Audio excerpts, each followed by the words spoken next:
بسم اللہ الرحمن الرحیم۔ ناظرین گرامی، گزشتہ لیکچر میں ہم نے جانا کہ رسول اللہ صلی اللہ علیہ وسلم نے انصاف کے تقاضے جو بتائے دو اہم تھے۔ ایک تو یہ کہ جس پہ الزام لگایا گیا ہے مدعا علیہ جو ہے اس کو سنے بغیر جج فیصلہ نہ دے۔ نمبر دو، جو مدعی ہے جو دعویٰ لے کے آیا ہے اس کے ذمے ہے، یعنی استغاثہ کے ذمے ہے کہ ملزم پہ جو وہ الزام لگا رہا ہے وہ کہ اس نے یہ جرم کیا ہے، وہ اس کے جرم کے بارے میں کوئی مادی شہادت اور ثبوت لائے،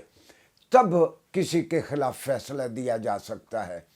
سرور عالم صلی اللہ علیہ وسلم نے ریاست مدینہ میں 10-11 سال جو آپ نے فیصلے دیے، ناظرین گرامی آپ حیران ہوں گے کہ ہم تک کم از کم 650 کے قریب وہ فیصلے ہم تک پہنچے ہیں۔ ان میں سے سب سے پہلے تو امام قرطبی نے 150 فیصلہ اکٹھا کیا اقضیت الرسول کے نام سے۔ اس کے بعد بر صغیر پاک و ہند کے ایک بہت بڑے عالم تھے ملا بہاری۔ ملا بہاری نے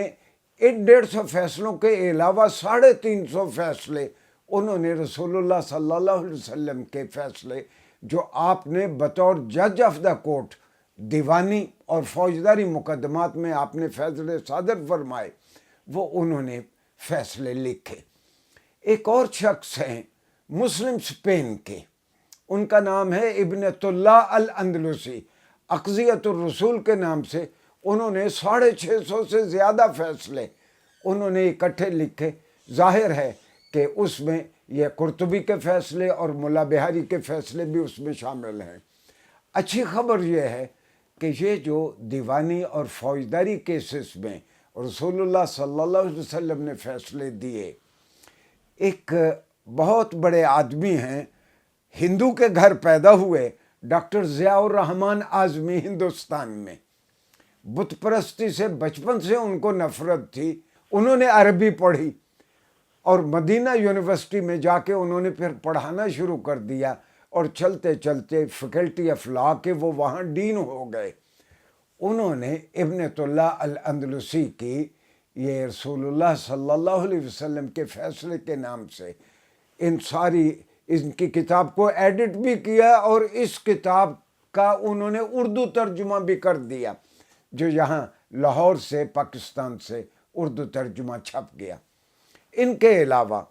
آپ حیران ہوں گے کہ ڈاکٹر ضیاء الرحمن اعظمی نے ایک اور بہت بڑا کام کیا مدینہ یونیورسٹی میں۔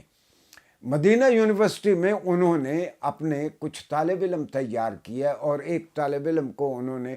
پی ایچ ڈی کروائی۔ موضوع تھا اقضیت الخلفاء الراشدین،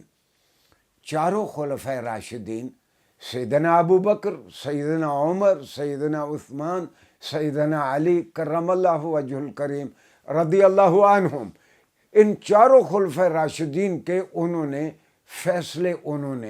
مربوط انداز میں خاندانی معاملات میں، مالی معاملات میں، سول اور فوجداری جملہ معاملات میں، کرمنل اور سول کیسز، انہوں نے 897 فیصلے انہوں نے 2 والیومز میں شائع کروا دیے۔ حقیقت یہ ہے کہ جب ہمارے جج حضرات عدالت میں کھڑے ہوتے ہیں، کوئی ممبئی کی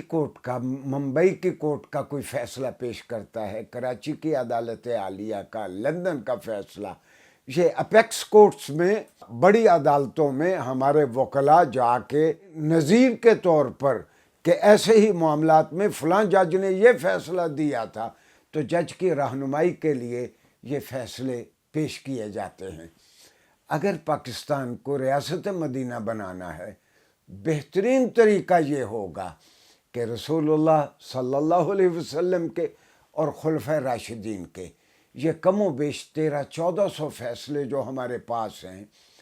ان کو P L D, Pakistan legal decisions یا لیگل ڈائجسٹ کے انداز میں ان کو اثر نو کمپائل کیا جائے، اوپر دونوں پارٹیوں کے نام آ جائے جن کے مابین مشاجرت یا جھگڑا تھا، اس کے بعد واقعات آ جائیں، اور پھر اس کے آگے سرور عالم صلی اللہ علیہ وسلم کا یا خلیفہ راشد رضی اللہ عنہ کا فیصلہ آ جائے تو یہ پاکستان میں ریاست مدینہ کے ڈھب پہ، ریاست مدینہ کے انداز میں نظام قضاء کو لانے کے لیے یہ ایک بہترین طریقہ ہوگا۔ اور یہاں اگر فیصلے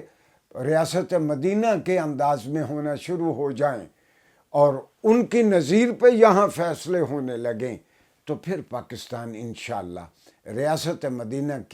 ریاست مدینہ کی جانب ایک بہت کامیاب قدم ہوگا۔ انشاءاللہ نیکسٹ لیکچر میں ہم جائزہ لیں گے کہ اگر جج سے غلط فیصلہ ہو جائے تو جج کیا کرے۔ شکریہ جی۔